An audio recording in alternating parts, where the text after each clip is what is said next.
நண்பர்களை நீங்கள் பார்த்து கொண்டு இருப்பது உங்கள் கௌசிக ரிவ்யூ. சரி வாங்க வீடியோக்குள்ள போய் என்ன நடக்க போகுது அப்படின்னு சொல்லிட்டு பாத்தீங்கன்னா, நம்ம எஸ்எஸ்கே இருக்காருல, அவரு வந்து நிரபராதி இல்லை அப்படின்ற விஷயத்த எல்லாருக்கும் ஒரு பக்கம் நிரூபிச்சுட்டாங்க அப்படின்னு சொல்லிட்டு ஒரு பக்கம் சந்தோஷமா இருந்தாலும், அதே சமயத்துல உண்மை எல்லாமே வெளிச்சத்துக்கு வந்துடும் சொல்லிட்டு காத்துன்னு இருந்தாங்க.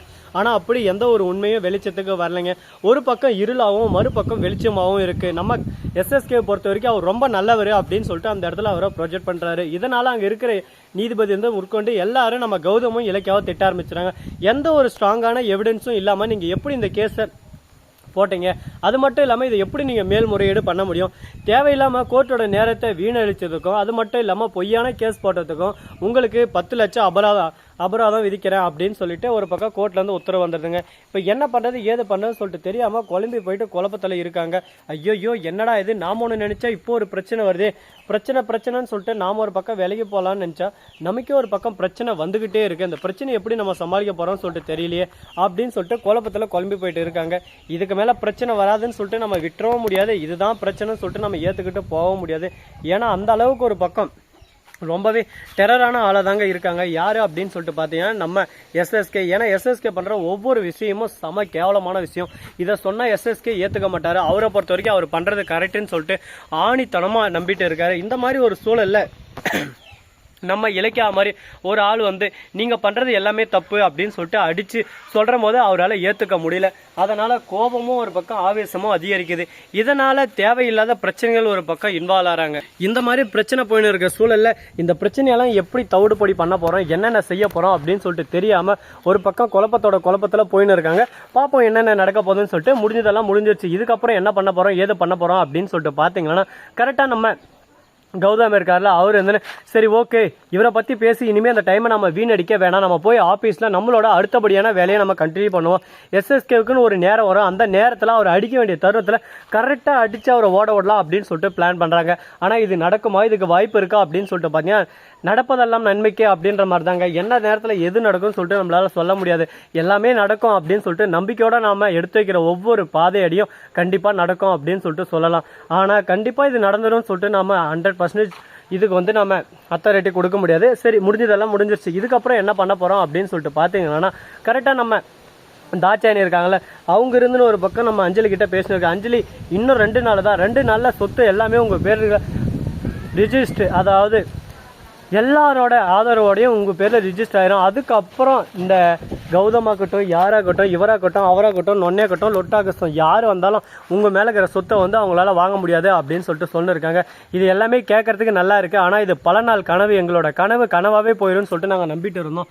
ஆனால் நீங்கள் வந்த பின்னாடி தான் அந்த கனவெல்லாம் நினைவாக போகுது, ரொம்பவே நன்றிமா அப்படின்னு சொல்லிட்டு ஒரு பக்கம் காலில் விழுந்து கதறாங்க. அடே நான் வச்சுக்கிறது எல்லாமே உனக்கு செக்மெண்ட் தான், நீ இந்த சொத்தை எல்லாமே எடுத்துகிட்டு நீ எங்கே போக போகிற, இந்த சொத்தை எல்லாமே ஆள போகிறது நாங்கள் தான், என்ன உன்ன ஒரு இதில் கருவியாக பயன்படுத்தின்னு இருக்க, நீ சாதாரண கருவி, மற்றபடி இது ஆள போகிறது எல்லாமே நாங்கள் தான் அப்படின்னு சொல்லிட்டு ஆணவமாக மனசுக்குள்ளே சிரிச்சுட்டு இருக்காங்க. நம்ம கார்த்தி ஒரு பக்கம் நேராக போகிறாரு. எங்கன்னு சொல்லிட்டு பார்த்தா கம்பெனிக்கு.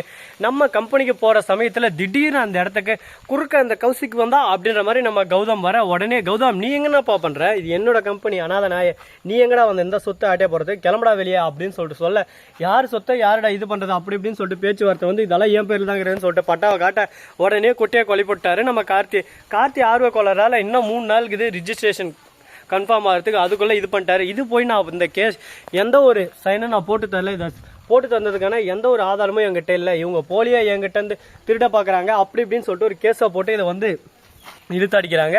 இது வந்து எந்த ஒரு ஆதாரமும் இல்லை. கௌதம் இந்த சைன் போட்டாரு அப்படி இப்படின்னு சொல்லிட்டு சொல்றீங்க, இது எந்த இடத்துல வச்சு போட்டாரு, எங்க போட்டாரு, எல்லாத்தையும் கேள்வி மேலே கேள்வி வருது.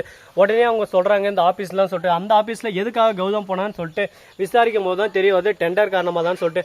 அப்போனா டெண்டருக்காக தான் இது எல்லாமே பண்ணது, இந்த இடத்துல சூட்சமத்தோட செஞ்சு கௌதமை ஏமாத்திட்டுங்க அப்படின்ற விஷயம் தெரிய வருது. உடனே இது யாரும் ஒத்துக்க முடியாது, இது எல்லாமே நீங்கள் செஞ்ச சதி வேலை, இந்த சதி வேலையில் எல்லாரையும் மாட்ட வச்சுட்டு நீங்கள் தப்பிச்சிடலான்னு சொல்லிட்டு நினைக்கிறீங்களா, இது நடக்காது அப்படின்னு சொல்லிட்டு சண்டை ஒரு பக்கம் அதிகமாகுதுங்க. என்னடா இது சண்டை சச்சரவு, இதே வேலை தானா, இதுக்கு ஒரு தீர்வே இல்லையா, இப்படியே சண்டை போயிட்டு இருந்தா எங்க தான் ஒரு பக்கம் தீர்வு கிடைக்கிறது, எங்க தான் போய் இது முடியுறது அப்படின்னு சொல்லிட்டு வேதனையில கூனி குறுகின்னு இருக்காங்க. சரி, நடந்ததெல்லாம் நடந்து போச்சு, இதுக்கப்புறம் இதை பேசி ஒன்றும் நடக்க போறதில்ல, அடுத்தபடியே நம்ம என்ன பண்ணலாம் ஏது பண்ணலாம்னு சொல்லிட்டு திங்க் பண்ணி ஒவ்வொரு விஷயத்தையும் நம்ம களத்தியல இறங்கி அடிக்க ஆரம்பிச்சாதான் நம்ம ஜெயிக்க முடியும் அப்படின்னு சொல்லிட்டு முடிவு எடுக்கிறாங்க. அதுக்கான வெற்றி படிக்கட்டில் தான் இவங்க போயின்னு இருக்காங்க. வெற்றி இவங்களுக்கு கிடைக்குமா அப்படின்னு சொல்லிட்டு பார்த்தீங்கன்னா கண்டிப்பாக கிடைக்கிறதுக்கு வாய்ப்பு இருக்கு. சரி, முடிஞ்சு போச்சு, இதுக்கப்புறம் என்ன நடக்க போகுது அப்படின்னு சொல்லிட்டு பார்த்தீங்கன்னா நம்ம வெண்பா இருக்காங்கல்ல, அதாவது நம்ம அஞ்சலி, அவங்க என்ன பண்றாங்க அப்படின்னு சொல்லிட்டு பார்த்தீங்கன்னா நேரா அவங்க அம்மா வீட்டுக்கு போறாங்க. போயிட்டு சிந்தாமணி கிட்ட அப்படியே சும்மா சிரிச்சுக்கிட்டே சொல்றாங்க, நமக்கு வெற்றி, நாம தான் இனிமே ஜெயிக்க போறோம் அப்படின்னு சொல்லிட்டு ஆணவத்தோட சிரிச்சுக்கிட்டு சொல்லிருக்காங்க. இதுக்கு மேல நம்மளுக்கு கவலையே இல்லை அப்படின்னு சொல்லிட்டு. கவலை இல்லையா? ஏன், எதனால கவலை இல்லை, எதுக்காக கவலை இல்லை, இதுக்கப்புறம் தான் கவலை இருக்கிறது. எல்லாமே சொத்தெல்லாம் வீட்டுக்காரனோட தம்பின்ற பேர் அண்ணன்ற பேர்ல வந்து ஊட்டை ஏமாத்தி சுருட்டுன்னு போயிடும் அப்படி இப்படின்னு சொல்லிட்டு திட்டின்னு இருக்காங்க. அவர் இனிமேல் சுரட்ட முடியாது, அவரால் என்னமே பண்ண முடியாது, இந்த சொத்து முழுக்க எங்க பேருக்கு மாறிடுச்சுமா அப்படின்னு சொல்லிட்டு. என்னடி சொல்ற, என்ன சொல்ற அப்படின்னு சொல்லிட்டு கேட்க, ஆமாங்க, நடந்தது வந்தது போனது சொந்த கதை சோ கதை எல்லாத்தையும் சொல்ல எதுவுமே பேச முடியாம ஒரு பக்கம் கூனி குறுகி போய் நின்று இருக்காங்க.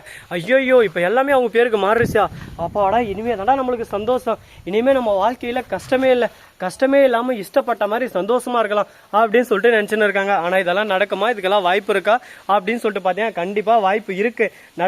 நடந்தே தீருங்க. யார் வந்தாலும் சரி, வரனாலும் சரி, நடக்கணும்னு இருக்கிற விஷயம் கண்டிப்பா நம்மளோட முயற்சி இருந்தால் நடந்து தீரும். அதுக்கு ஒரு உதாரணம் இவங்க தான் சொல்லலாம்.